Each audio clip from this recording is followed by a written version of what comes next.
impressive thing with the 5R, it's really the speed and the quality, and this together with the ink consumption and the energy consumption, it's these four things together, really I see day by day what we can do and what we can produce with this machine, and I think it's really unbelievable.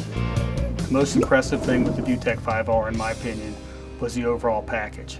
It's versatile, you don't have to compromise speed for quality, and with the white capabilities, it was the perfect package for us.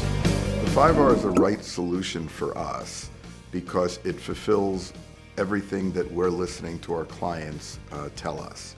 An efficient solution to maintain their competitiveness. So if you take all of that, with the white, the speed, the quality, the inline finishing, it's really a great stepping stone for the future of Sandy and certainly the relationship with EFI. When we upgraded to the EFI 5R, we were looking for two things, speed and white ink.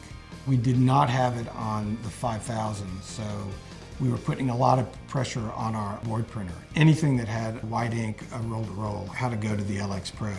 So we selected the 5R for the white and for the speed. We also selected the 5R because of the ability to print, tag on the back of the image, and to trim on the machine. Saved so much time.